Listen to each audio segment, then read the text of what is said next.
दोस्तों आज की इस वीडियो में हम आपको बताएंगे 2018 में साइंस के सेक्शन से पूछे गए सभी प्रश्नों के बारे में।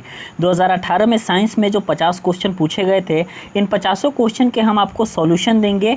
ये 50 क्वेश्चन दोस्तों आपके लिए बहुत ज़्यादा इंपॉर्टेंट होंगे, क्योंकि इनमें से 4 या 5 क्वेश्चन हर साल जो है मैच कर जाते हैं। 2019 का भी आप लोगों को अवेलेबल कराया जाएगा, 2018 का भी आपको अवेलेबल कराया जाएगा। लेकिन फिलहाल आज की इस वीडियो में 2018 में साइंस के सेक्शन से टोटल 50 क्वेश्चन जो पूछे गए थे, सभी 50 क्वेश्चन हम आपको बताएंगे। तो दोस्तों इन 50 क्वेश्चन को आप एक तरीके से याद कर लीजिएगा, क्योंकि यहाँ से आपको जो है 5 या 10 क्वेश्चन आपके मैच करने वाले हैं। तो ऐसे में आप एंट्रेंस एग्जामिनेशन की प्रिपरेशन कर रहे हैं तो ये वीडियो आपके लिए बहुत ज़्यादा इंपॉर्टेंट होने वाली है। देखिए दोस्तों, यहाँ पे क्वेश्चन यहाँ पे स्टार्ट करते हैं। सबसे पहला क्वेश्चन फिजिक्स के न्यूमेरिकल से स्टार्ट होता है। क्वेश्चन कुछ इस तरीके से है कि एक गतिमान पिंड यानी कि कोई एक ऑब्जेक्ट है जो मोशन में कर रहा है, समय के वर्ग के अनुक्रमानुपात में दूरियां तय कर रहा है, तो पिंड का त्वरण है। यहाँ पे हमको बताना है कि पिंड का त्वरण क्या होगा किस केस में, जब दूरियां जो है ये समय के वर्ग के अनुसार तय कर रहा है। तो यदि ये मान लीजिए कि दूरी d तय करता है तो ये डायरेक्टली प्रोपोर्शनल हो जाएगा किसके, समय के, यानी कि d जो है ये t² के आपके डायरेक्टली प्रोपोर्शनल हो जाएगा प्रश्नानुसार, जिस तरीके से हमारा प्रश्न कह रहा है। ठीक है, लेकिन आप जानते हैं कि जैसे ही आप वेग का त्वरण का बात करेंगे तो जो त्वरण होता है वो जो है वेग में परिवर्तन का दर होता है। ठीक है, तो हम जानते हैं कि यहाँ से जैसे ही हम साइन रिमूव करेंगे, प्रोपोर्शनलिटी साइन, तो जैसे ही हम प्रोपोर्शनलिटी साइन रिमूव करेंगे तो d इज इक्वल टू आपकी वैल्यू आ जाएगी KT²। d is equal to क्या वैल्यू आ जाएगी दोस्तों, KT²। और यहाँ पर इसी d का यदि हम डिफ्रेंशिएशन कर देते हैं तो उसकी वैल्यू आती है 2KT। डिफ्रेंशिएशन आप जानते होंगे, यदि 11th और 12 आपने पास कर रखा है तो, यानी कि जो त्वरण है ये पिंड का त्वरण जो है फाइनली हमको क्या मिल गया, पिंड का त्वरण ना बढ़ेगा ना घटेगा। एक्चुअली में जो पिंड का त्वरण रहेगा यहाँ पे वो आपका कांस्टेंट रहेगा। तो यहाँ पर देख लेते हैं कि त्वरण जो है कांस्टेंट किस में है। तो आप देख रहे हैं कि त्वरण जो है ऑप्शन नंबर ए में यह लिख रहा है कि ऑप्शन नंबर ए में त्वरण जो है हमारा नियत है। बिल्कुल आप प्रश्नों को याद कर लीजिए, उसके बाद हम आपको अगला प्रश्न बताते हैं। अगला प्रश्न यहाँ पे दोस्तों ये कह रहा है कि तालाब में तैरती नाव में बहुत बड़ा पत्थर रखा गया है। यदि पत्थर को नाव में से उठाकर तालाब में गिरा दिया जाए तो तालाब के जल का तल, यानी कि आपको बताना है कि एक नाव जो है वो तालाब में चल रही है और उस नाव पर जो है बहुत बड़ा पत्थर रखा हुआ है। यदि इसी पत्थर को हम नाव से उठाकर के यदि तालाब में गिरा देंगे तो तालाब के जल का स्तर का क्या प्रभाव पड़ेगा। ठीक है, आपको ये चीज़ें बतानी है। तो यहाँ पर ऑप्शन नंबर ए में दिया हुआ है ऊपर उठ जाएगा, ऑप्शन नंबर बी में है कि नीचे गिर जाएगा, ऑप्शन नंबर सी है इनमें से कोई नहीं, और ऑप्शन डी है कि वहीं रहेगा और इनमें से कोई नहीं। यहाँ तो आपका फाइनली ये जो है ऑप्शन हो ही नहीं सकता। ऑप्शन नंबर ए और ऑप्शन नंबर बी में आपको ये बताना है कि 50-50% हो गया कि ऊपर उठ जाएगा कि नीचे गिर जाएगा। तो आपको बता दें कि यहाँ पर जो करेक्ट आंसर हो जाएगा वो हो जाएगा आपका नीचे गिर जाएगा। तो आप यहाँ से देख लिए कि जब तालाब के जलाशय पे क्या फ़र्क पड़ेगा, तो यहाँ पर जो है वो स्तर इसका नीचे गिर जाएगा। अगले क्वेश्चन की तरफ बढ़ते हैं। अगला क्वेश्चन आप ध्यान से देखिए। अगला क्वेश्चन ये कह रहे दो द्रव्यमानों M1 M2, यानी कि कोई दो ऑब्जेक्ट है, उन दो ऑब्जेक्ट का मास जो है M1 और M2 दिया गया है, जिनके बीच की जो दूरी है ये r है। इसके बीच लगने वाला जो गुरुत्वाकर्षण बल का जो फॉर्मूला होता है F is equal to capital G M1 M2 into R M1 M2 upon R² से दिया जाता है, जहाँ G आपका एक नियतांक है तो G का मान किस पर निर्भर करेगा। ठीक है, आपको बताना है कि द वैल्यू ऑफ G ये किस चीज़ पर आपकी निर्भर करेगी। हम देख लेते हैं कि ऑप्शन में क्या क्या चीज़ें दी हुई हैं, उस हिसाब से आप जो है अनुमान लगाइए कि जी की वैल्यू जो है किस पर निर्भर करेगी। ठीक है, सबसे पहली बात ऑप्शन नंबर ए दिया हुआ है मात्रक पद्धति पर। ऑप्शन नंबर ए है आपका मात्रक पद्धति पर। ऑप्शन नंबर बी है आपका द्रव्यमानों के बीच माध्यम पर। ऑप्शन नंबर सी है आपका मात्रक पद्धति तथा द्रव्यमानों के बीच माध्यम दोनों पर। और ऑप्शन नंबर डी है आपका मात्रक पद्धति तथा द्रव्यमानों के बीच माध्यम में दोनों पर नहीं। तो आपका जो करेक्ट आंसर होगा, ये आपका करेक्ट आंसर जो हो जाएगा वो आपका हो जाएगा सी, जो कि ये कह रहा है मात्रक पद्धति तथा द्रव्यमानों के बीच माध्यम दोनों पर, यानी कि इन दोनों पर जो है ये निर्भर करेगा। M1 और M2 द्रव्यमान पर भी निर्भर करेगा, साथ ही साथ R उनके बीच की दूरी पर भी निर्भर करेगा। तो ऑप्शन नंबर सी जो है इस चीज़ का करेक्ट आंसर आपका हो गया। उसके बाद हम अगले प्रश्न की तरफ बढ़ते हैं। अगला प्रश्न है दोस्तों कि गोले की त्रिज्या के मापन में यदि 1% की त्रुटि होती है तो इसके आयतन की गणना में कितने प्रतिशत की त्रुटि होगी। तो हम बता दें गोले की त्रिज्या के मापन में यदि 1% की त्रुटि होती है तो इसके आयतन की गणना में 3% की त्रुटि होगी। यदि आपने 11-12 अच्छे से पढ़ा है तो ये आप जो है आसानी के साथ सॉल्व कर सकते हैं। अगला क्वेश्चन हम बता दें, यदि बल को 4 गुना तथा तल के क्षेत्रफल को आधा कर दिया जाए तो प्रारंभिक दाब व परिणामी दाब का अनुपात क्या होगा। आपको क्या करना है कि बल को जो है 4 गुना कर देना है और बल को 4 गुना करने के साथ साथ तल के क्षेत्रफल को भी आधा कर देना है। तो प्रारंभिक दाब व परिणामी दाब का आपसे अनुपात पूछा जा रहा है। तो अनुपात जो हो जाएगा वो 8:1 हो जाएगा, यानी कि ऑप्शन नंबर डी आपका करेक्ट आंसर हो जाएगा। आगे बढ़ते हैं हम। क्वेश्चन नंबर नेक्स्ट है आपका कि दो वस्तुएं जिनका H1 और H2 ऊंचाइयों से एक साथ छोड़ी जाती है उनके पृथ्वी पर पहुंचने में लगे समयों का अनुपात है। जब ये पृथ्वी पर पहुंचती हैं तो इनके समयों का अनुपात क्या होगा। 56 नंबर क्वेश्चन है आपका। 56 नंबर क्वेश्चन आपको बताना है। 56 नंबर क्वेश्चन दोस्तों इसलिए है क्योंकि ये 50 से शुरू होता है साइंस का सेक्शन। तो ऑप्शन नंबर 56 का ए हो जाएगा √H1/S2। ये आपका जो है करेक्ट आंसर हो जाएगा, √H1/S2। तो इस चीज़ों को आप ध्यान रखिएगा। अगला प्रश्न है दोस्तों, कार्य का सीजीएस मात्रक है। आपको बताना है कि कार्य का सीजीएस मात्रक क्या होता है। तो कार्य का जो सीजीएस में मात्रक होता है वो बिल्कुल आसान है, ये हो जाएगा अर्ग। और उसके बाद हम आगे बता दें, अगला क्वेश्चन ये है आपका कि एक बिजली की मोटर, यानी कि एक कोई बिजली की मोटर है, एक वजन उठाने में केबल में 4500 न्यूटन का तनाव उत्पन्न करती है और इसे 2 मीटर पर सेकंड की वेग की दर से लपेटती है। तो बताना है कि मीटर की शक्ति कितनी होगी। ठीक है, आपको बताना है कि मीटर की शक्ति कितनी होगी। ठीक है, इस क्वेश्चन को भी आप याद कर लीजिए क्योंकि इस तरीके के क्वेश्चन बहुत कठिन क्वेश्चन होते हैं और 2 या 2 से ज़्यादा बार भी रिपीट किए जाते हैं एग्जामिनेशन में। इसका करेक्ट आंसर हो जाएगा आपका 9 किलोवाट। अगला क्वेश्चन आप ध्यान से देखिए। अगला क्वेश्चन आपका ये कह रहा है कि m द्रव्यमान की u वेग से चलती हुई वस्तु को F बल के द्वारा s दूरी तक रोक सकते हैं, तो दोगुने द्रव्यमान के आधे वेग से चलती हुई वस्तु को उतनी ही दूरी में रोकने के लिए आवश्यक बल कितना होगा। इसका 60 नंबर क्वेश्चन का ऑप्शन नंबर आवश्यक बल कितना होगा। पहला है कि बल का आधा, उसके बाद √2 × F, उसके बाद बल का 2 गुना और उसके बाद उसी बल के बराबर। तो क्वेश्चन नंबर इसका जो है राइट आंसर होगा 60 का, वो 60 का राइट आंसर होगा ऑप्शन नंबर ए, जो कि होता है F/2, यानी कि उस बल से आधे बल की आवश्यकता होगी। अब हम क्वेश्चन नंबर 61 की तरफ बढ़ते हैं।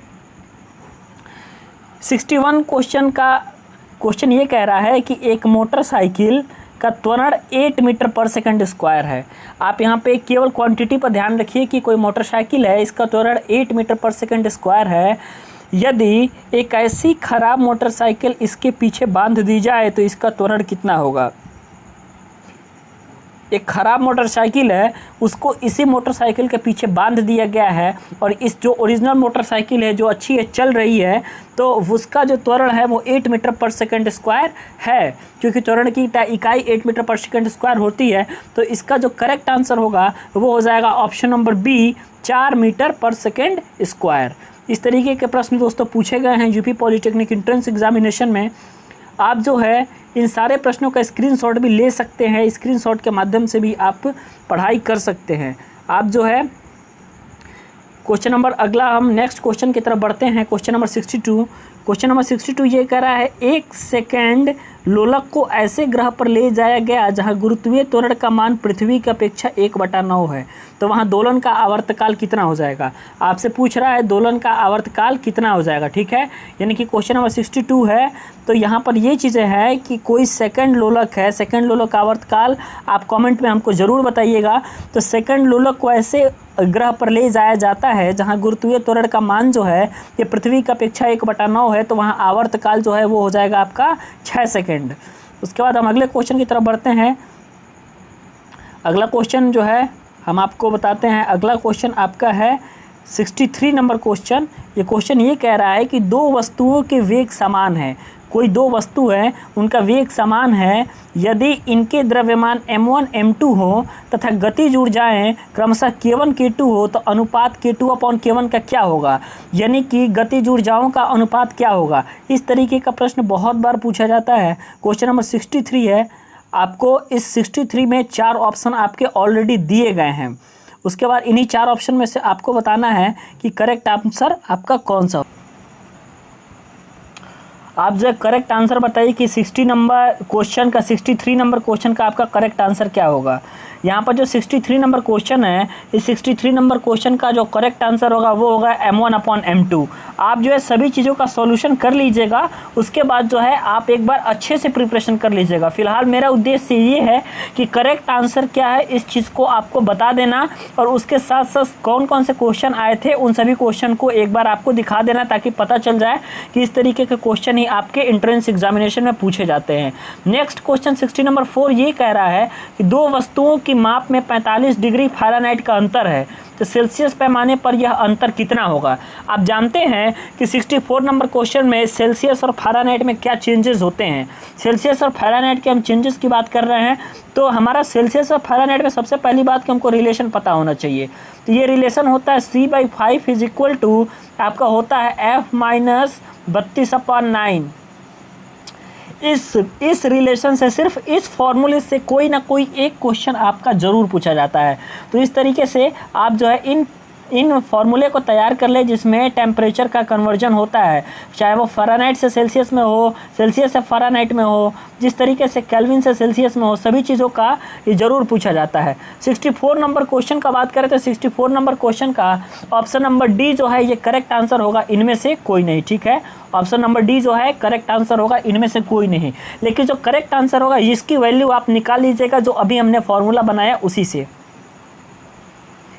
65 नंबर क्वेश्चन की तरफ बढ़ते हैं। 65 नंबर क्वेश्चन ये कह रहा है कि यदि दो समतल दर्पणों के बीच का कोण 60 डिग्री है तो उनके बीच रखी वस्तुओं के प्रतिबिंबों की संख्या कितनी होगी।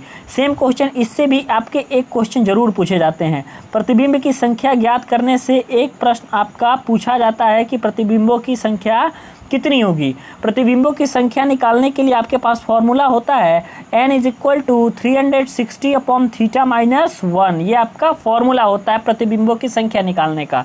फिलहाल जो 65 नंबर से जो करेक्ट आंसर निकलेगा उनमें प्रतिबिंबों की संख्या आपकी ऑप्शन नंबर ए यानी कि प्रतिबिंबों की संख्या 5 होगी। तो इस तरीके से आप देख लें और निकाल लें, और उसके बाद इस चीज़ को आप मैच कर लें, ताकि इस तरीके का क्वेश्चन यदि कोई आता है तो आप जो है पेपर में ज़रूर सॉल्व कर लें। 66 नंबर क्वेश्चन की बात करते हैं। ये भी क्वेश्चन बहुत बार पूछा गया है। 66 नंबर क्वेश्चन आपका ये कह रहा है कि 0 डिग्री सेल्सियस ताप पर बैरोमीटर द्वारा नापा गया दाब 760 mm है, तो 100 डिग्री सेल्सियस ताप पर दाब का मान कितना होगा। ऑप्शन नंबर आपका ए है 760 mm, ऑप्शन नंबर बी है 780 mm, ऑप्शन नंबर सी है 730 mm, और ऑप्शन नंबर डी है इनमें से कोई नहीं। तो आपको बता दें ऑप्शन नंबर डी आपका करेक्ट आंसर होगा, इनमें से कोई नहीं। बाकी ये सारे ऑप्शन जो है ये आपके रॉन्ग हो जाएंगे। तो बात एक्चुअल में यहाँ पे उठती है कि इसका करेक्ट आंसर एक्चुअल में होगा क्या 66 नंबर क्वेश्चन का। तो जो 66 नंबर क्वेश्चन का आंसर होगा करेक्ट वो होगा आपका 1038। तो यहाँ पे ये भी प्रश्न सीधे तौर पे दोस्तों पूछा जा सकता है कि ऑप्शन नंबर क्वेश्चन नंबर 66 का करेक्ट आंसर क्या हो जाएगा। तो क्वेश्चन नंबर 66 का करेक्ट आंसर हो जाएगा 1038 mm प्रेशर। यानी कि आप जो है हो सकता है कि इस बार जो है इनमें से कोई नहीं ऑप्शन दे दिया है और अगली बार सेम क्वेश्चन दे करके ऑप्शन दे दे। तो इस तरीके से आपको सभी चीज़ों का क्वेश्चन अच्छे से याद कर लेना है। 67 नंबर क्वेश्चन देख लीजिए। ये क्वेश्चन भी जो है ये इससे भी एक प्रश्न पूछे जाते हैं। क्वेश्चन क्या है, यदि एक वस्तु का द्रव्यमान 100 ग्राम है तथा विशिष्ट ऊष्मा का मान 0.11 किलो कैलोरी प्रति ग्राम डिग्री सेल्सियस है तो उसकी ऊष्मधारिता का मान बताना है। 67 का जो है ऊष्मधारिता का मान आपको बताना है, जिसका फॉर्मूला द्रव्यमान गुना विशिष्ट ऊष्मा होता है। इसको आप सॉल्व करेंगे तो ऑप्शन नंबर ए आपका करेक्ट आंसर हो जाएगा 11 कैलोरी प्रति degree Celsius. Question number 68 question number 68 है, एक विद्यार्थी को अपने घर से पहले 1 किलोमीटर पूर्व की ओर, फिर 3 किलोमीटर दक्षिण की ओर तथा अंत में वह 4 किलोमीटर पश्चिम की ओर चलकर अपने स्कूल पहुंचता है, तो उसके विद्यालय से उसके घर की सीधी दूरी कितनी है।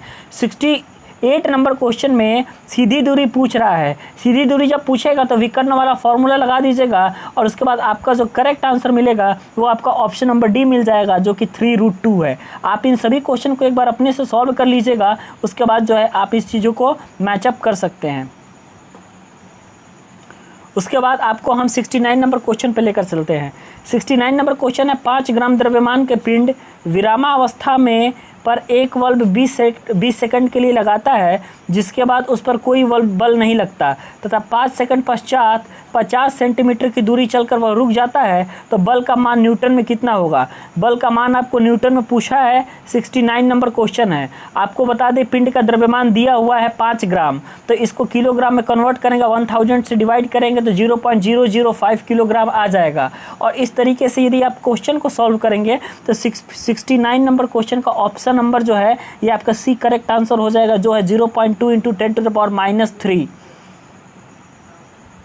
बढ़ते हैं नेक्स्ट क्वेश्चन की तरफ। अगला क्वेश्चन है आपका 70 नंबर क्वेश्चन। ये कह रहा है, एक सूक्ष्मदर्शी के मुख्य पैमाने को 0.5 mm के भागों में विभक्त किया गया है, तो वर्नियर पैमाने के 50 मुख्य पैमाने के 49 भागों के साथ मिलते हैं, तो अल्पतमांक कितना है। आपको बता दें अल्पतमांक से भी एक क्वेश्चन आता है। सभी क्वेश्चन को आप याद कर लीजिएगा। ये 2018 के सभी प्रश्न हम करा रहे हैं, 2018 के सभी प्रश्न करा रहे हैं। और इस पैमाने का अल्पतमांक जो हो जाएगा 0.001 सेंटीमीटर हो जाएगा।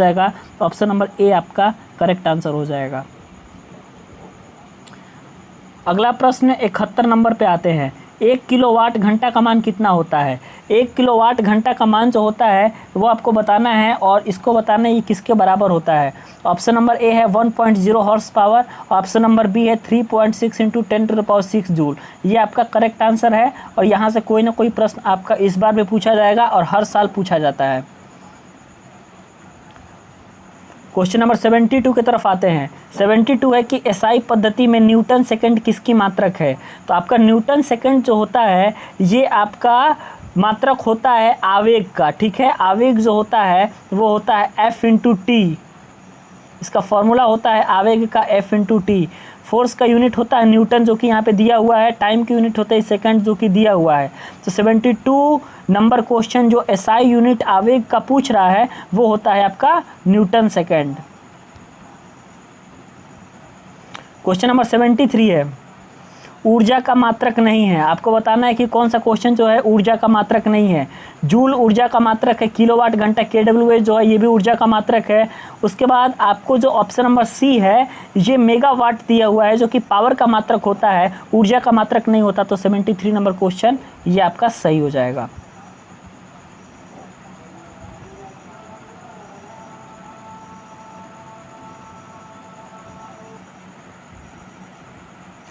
अगला क्वेश्चन है आपका 74 नंबर। एक पिंड विरामावस्था में चलना आरंभ करता है, यदि उसका त्वरण जो है ये 10 मीटर पर सेकंड स्क्वायर हो, तो 10वें सेकंड में पिंड द्वारा चली गई दूरी कितनी है। ठीक है, 10वें सेकंड में पूछ रहा है कि आपका पिंड द्वारा चली गई दूरी कितनी है।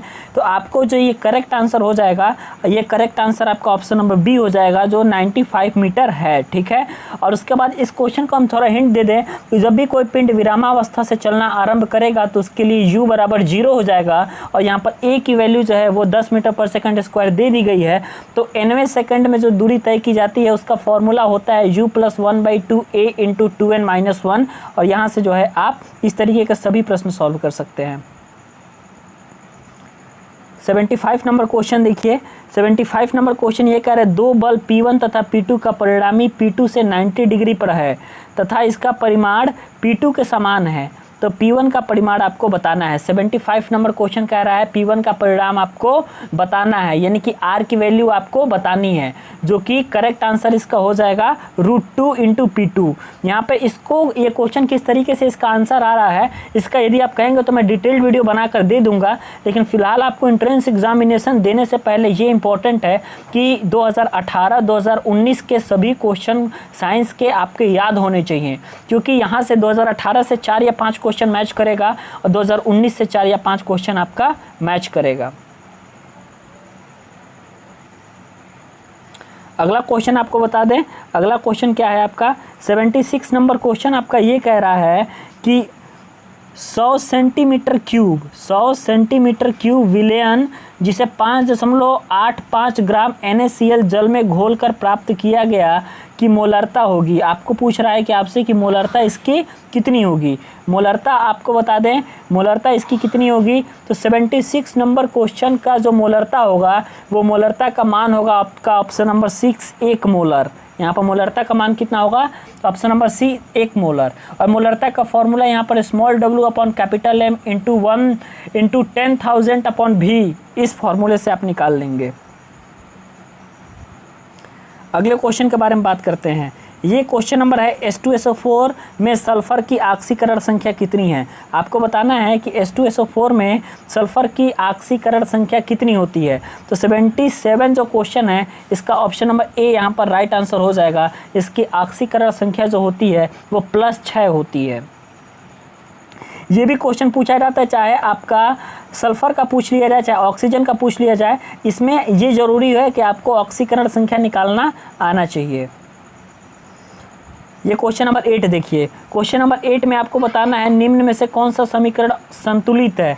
आपको बताना है कौन सा समीकरण जो है ये बैलेंस इक्वेशन है। तो आप देखेंगे तो बैलेंस इक्वेशन का मतलब ये होता है कि जितना रिएक्टेंट साइड में एटम होंगे उतना ही नंबर ऑफ एटम आपके प्रोडक्ट साइड में होंगे। यदि एटम आपके वेरी कर रहे हैं, यदि नंबर ऑफ एटम यदि आपका वेरी कर रहा है, इसका मतलब कि जो रिएक्शन है वो अनबैलेंस रिएक्शन है। लेकिन यहाँ पर आप देख रहे हैं कि यहाँ पर BiO पर 3 minus plus 14 H plus ion plus 2 manganese plus 2 positive ion, ये वाला जो ऑप्शन है option number A, option number A आपका जो है करेक्ट आंसर है। और यहाँ पर जो है बैलेंस इक्वेशन है। 79 क्वेश्चन देखिए। 79 क्वेश्चन ये कह रहा है कि मैग्नीज जिसका आपका एटॉमिक नंबर 25 है, इसका इलेक्ट्रॉनिक विन्यास कितना होगा। इसका इलेक्ट्रॉनिक विन्यास जो होगा 2 8 13 2 होगा, यानी कि ऑप्शन नंबर ए जो है इसका करेक्ट आंसर है। कोई ना कोई एक इलेक्ट्रॉनिक विन्यास जरूर पूछेगा, चाहे मैग्नीज का पूछ दे, अक्सर आपका कॉपर का पूछा जाता है। ये कॉपर वाला इंपॉर्टेंट होता है, लेकिन 2018 में कॉपर का नहीं पूछा गया था, Mn25 का पूछा गया था। 80 नंबर क्वेश्चन। 80 नंबर क्वेश्चन ये कह रहा है कि जिस ताप पर द्रव का वाष्प दाब वायुमंडलीय दाब के बराबर हो जाता है उस ताप को क्या कहते हैं। जिस ताप पर द्रव का जो है वाष्प दाब वायुमंडलीय दाब के बराबर हो जाता है उसको क्वथनांक कहते हैं। ये क्वथनांक का स्टैंडर्ड डेफिनेशन है। क्लास 8 9 10 तक ये डेफिनेशन पढ़ाया जाता है कि जिस ताप पर आपका द्रव उबलना शुरू हो जाए और भाप बनना शुरू हो जाए वह टेम्परेचर आपका बॉइलिंग पॉइंट क्वथनांक कहलाता है। लेकिन 11 12 का स्टैंडर्ड डेफिनेशन ये होता है कि जिस ताप पर द्रव का वाष्प दाब वायुमंडलीय दाब के बराबर हो जाता है उस ताप को हम क्वथनांक कहते हैं। अगला क्वेश्चन नंबर 81। क्वेश्चन नंबर 81 आपका ये कह रहा है M/100 HCl विलयन का pH मान कितना होगा। आपको यहाँ पे pH मान निकालना है कि M/100 HCl विलयन का pH मान कितना होगा। pH मान हाइड्रोजन आयन के कॉन्सेंट्रेशन के फॉर्मूले से निकालेंगे तो यहाँ पे ऑप्शन नंबर डी यानी कि +3 आपका जो है ये करेक्ट आंसर हो जाएगा। क्वेश्चन नंबर नेक्स्ट है आपका 82। 82 में ये कह रहा है कि एक अकार्बनिक यौगिक की प्रतिशत संरचना में कैल्शियम 40% है, कार्बन 12% है, ऑक्सीजन 48% है। तो आपको बताना है इस यौगिक का मूलानुपाती सूत्र क्या होगा। मूलानुपाती सूत्र आपको सभी चीज़ें जब दे दी गई होती हैं तो आपको मूलानुपाती सूत्र निकालना आना चाहिए। इससे एक क्वेश्चन जरूर आता है और इसका 82 का correct answer calcium carbonate CaCO3 आपका हो जाएगा। यानी कि CaCO3 में फाइनली क्या होता है कि कैल्शियम 40%, कार्बन 12%, ऑक्सीजन 48%। इस तरीके से आपको ये निकालना है। 83 नंबर क्वेश्चन, किसी गैस के विसरण की दर किस पर निर्भर करती है। 83 नंबर क्वेश्चन है, किसी गैस के विसरण की जो दर होती है वो किस पर निर्भर करती है। तो जो गैस की विसरण की दर होती है वो अणुभार पर निर्भर करती है, जो डायरेक्टली प्रोपोर्शनल होता है √m के। यानी कि विसरण की जो दर होती है वो डायरेक्टली प्रोपोर्शनल होती है 1/√m के। क्वेश्चन नंबर नेक्स्ट है आपका 84 क्वेश्चन ये कह रहा है कि यदि किसी तत्व X का इलेक्ट्रॉनिक विन्यास 283 है तथा Y का इलेक्ट्रॉनिक विन्यास 26 है तो इन तत्वों के संयोग से बने यौगिक का क्या सूत्र होगा। इन तत्वों के जो संयोग से यौगिक बनेगा वो X2Y3 बनेगा। क्या बनेगा, फिलहाल X2Y3। इस X और Y के जगह पर हम कोई कंपाउंड रखेंगे, लेकिन उस कंपाउंड का इलेक्ट्रॉनिक विन्यास जो होना चाहिए बिल्कुल X और Y से मिलता हुआ होना चाहिए। 85 नंबर क्वेश्चन ये कह रहा है निम्न में से किस यौगिक में सहसंयोजन बंध उपस्थित है, यानी कि कोवलेंट बॉन्ड जो है किस आपके कंपाउंड में उपस्थित होता है। आपका कंपाउंड का फॉर्मूला दे दिया गया है MgCl2 magnesium chloride, sodium chloride NaCl, calcium oxide CaO और आपका C2H6, ये आपका दे दिया गया है। क्वेश्चन नंबर 85 है, तो इसमें आपको बताना है कि सहसंयोजक बंध किसमें उपस्थित होता है। तो 85 का ऑप्शन नंबर आपका डी करेक्ट आंसर हो जाएगा, C2H6। पहली बात जिसमें कार्बन होगा वो कार्बन ऑलवेज कोवलेंट बॉन्ड बनाता है, और जब कार्बन कोवलेंट बॉन्ड बनाता है तो आपका कोई भी ऑप्शन हो जाए, आप ऑप्शन नंबर वही देखेंगे जिस कंपाउंड में आपका कार्बन है। ऑप्शन नंबर डी आपका करेक्ट आंसर हो जाएगा। 86 क्वेश्चन देखिए, 86 क्वेश्चन ये कह रहा है कि कार्बन का परमाणु क्रमांक 6 है तो आवर्त सारणी में इसका समूह कौन सा होगा।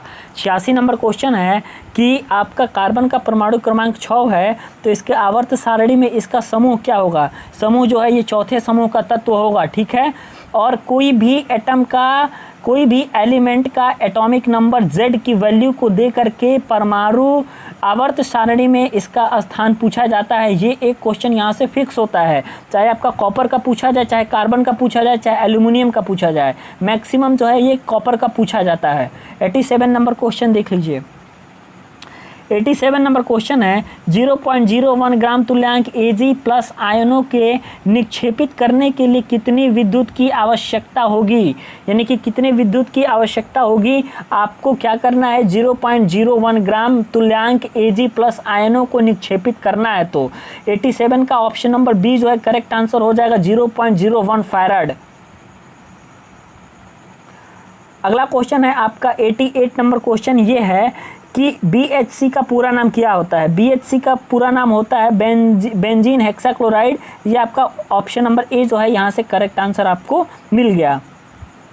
उसके बाद हम आपको नेक्स्ट क्वेश्चन की तरफ लेकर चलते हैं। नेक्स्ट क्वेश्चन आपका क्वेश्चन नंबर 89 ये है कि आपको बताना है कि विशिष्ट दशाओं में निम्नलिखित अभिक्रिया होती है, इस अभिक्रिया में अपचायक पदार्थ कौन सा है। सल्फर यदि क्लोरीन के साथ रिएक्शन करता है तो HCl2 बनाता है, तो आपको क्या बताना है कि इसमें अपचायक पदार्थ कौन सा है। तो जब इसमें अपचायक पदार्थ होगा वो आपका सल्फर हो जाएगा, सल्फर इसमें अपचायक पदार्थ की भांति व्यवहार करेगा।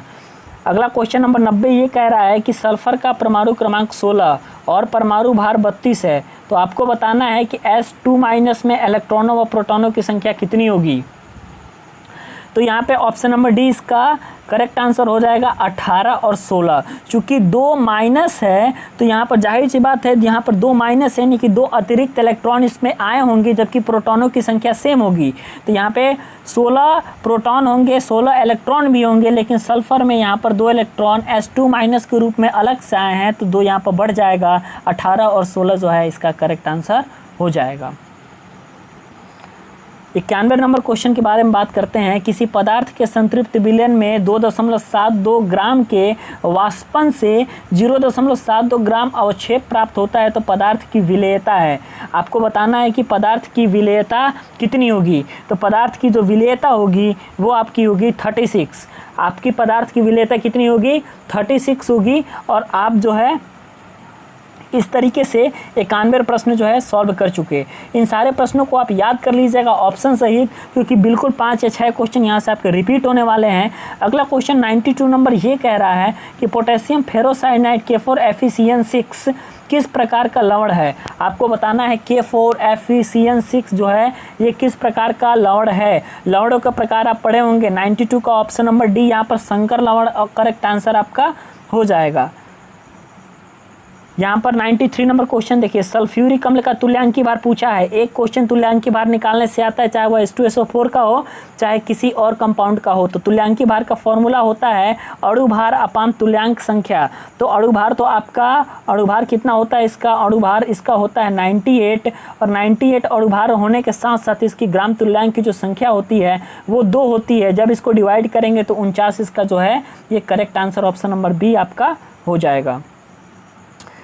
अगले प्रश्न के बारे में बात करते हैं। अगला प्रश्न नंबर 94 ये कह रहा है कि यदि कठोर जल के एक नमूने में 0.02 ग्राम प्रति लीटर MgSO4 तथा 0.016 ग्राम प्रति लीटर CaHCO3 का होल ट्वाइस घुला है, तब इस नमूने की कठोरता कितनी होगी। आपको बताना है कि नमूने की कठोरता कितनी होगी।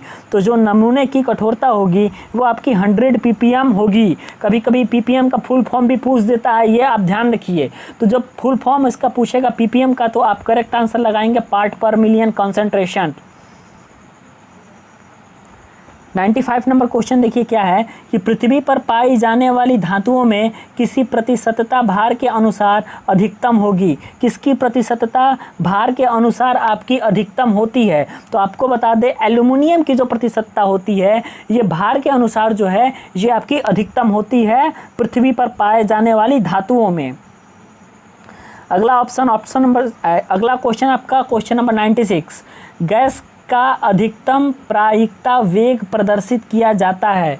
गैस का अधिकतम प्रायिकता वेग किसके द्वारा प्रदर्शित किया जाता है। इसका फिक्स फॉर्मूला होता है प्रायिकता वेग इज इक्वल टू √2 RT/m। ये प्रायिकता वेग का फॉर्मूला होता है, जहां R आपका गैस कांस्टेंट होता है, T आपका परम ताप केल्विन में होता है और m आपका मोलर द्रव्यमान होता है। ये अब बढ़ते हैं नेक्स्ट क्वेश्चन की तरफ। ये क्वेश्चन भी बहुत इंपॉर्टेंट है, आप याद कर लीजिएगा। अगला क्वेश्चन 97 ये है कि यदि रेडियम 3160 वर्षों में अपनी प्रारंभिक मात्रा का आधा रह जाता है तब उसकी अर्ध आयु की गणना करनी है। यहाँ पर आपको बताना है कि उसका अर्ध आयु कितना होगा। तो यदि रेडियम अपना 3160 वर्षों में अपनी प्रारंभिक मात्रा का आधा रह जाएगा तो उस समय उसकी अर्ध आयु 1580 वर्ष होगी। 98 नंबर क्वेश्चन पे आते हैं। 98 नंबर क्वेश्चन है जल गैस का सूत्र होता है। जल गैस का कौन सा सूत्र होता है। 98 नंबर क्वेश्चन आपको बता दें, ये क्वेश्चन बहुत इंपॉर्टेंट है, बार बार एग्जामिनेशन में पूछा जाता है। जल गैस का जो सूत्र होता है वो कार्बन मोनोडाइऑक्साइड प्लस H2 यानी कि CO प्लस H2। आपका correct answer option number C हो जाएगा। अब बताते हैं क्वेश्चन नंबर 99 की तरफ। 226 परमाणु भार तथा 88 परमाणु क्रमांक वाले एक तत्व से 2 अल्फा कण निकलने के बाद प्राप्त तत्व की द्रव्यमान संख्या तथा परमाणु क्रमांक क्या होगा। आपको बताना है कि द्रव्यमान संख्या और परमाणु क्रमांक कितना होगा। कब, यदि किसी तत्व का परमाणु क्रमांक 88 है और उसमें से 2 पॉजिटिव कण निकलते हैं तो, यानी कि 2 अल्फा कण यदि निकल जाएंगे तो आपका ऑप्शन नंबर जो है, ऑप्शन नंबर आपका सी करेक्ट आंसर हो जाएगा 99 का। और इसमें जो है आपका 84 और 218, यानी कि आपका जो द्रव्यमान संख्या का मान होगा वो 218 होगा और परमाणु क्रमांक का जो मान होगा वो आपका 84 होगा। आपका क्वेश्चन नंबर ये कौन सा था। आपका क्वेश्चन नंबर ये 99 था। क्वेश्चन नंबर 100 और ये अंतिम क्वेश्चन है इस सीरीज का कि वह ताप जिसके ऊपर किसी गैस को द्रवित नहीं किया जा सकता, वह ताप कौन सा ताप कहलाता है। तो वह ताप जिसके ऊपर किसी गैस को द्रवित नहीं किया जा सकता, इसको क्रिटिकल टेम्परेचर क्रांतिक ताप कहते हैं। और इस तरीके से आपने उन सभी 100 प्रश्नों को सॉल्व कर लिया जो 2018 के साइंस में आए हैं। और यहाँ से 5 या 6 क्वेश्चन आपको रिपीट हो जाएंगे। बहुत जल्दी हम आपको 2019 के भी क्वेश्चन सभी सॉल्व करा करके आपको प्रोवाइड PDF के माध्यम से और वीडियो के माध्यम से आपको अवेलेबल करा देंगे। तो ऐसे में यदि अभी तक आपने हमारे YouTube channel Pandey ji technical को सब्सक्राइब नहीं किया है तो कृपया सब्सक्राइब कर लीजिए और बेल आइकन को भी प्रेस कर लीजिए ताकि पॉलिटेक्निक एंट्रेंस एग्जामिनेशन से रिलेटेड प्रिपरेशन की वीडियो आपको सबसे पहले मिलती रहे। धन्यवाद।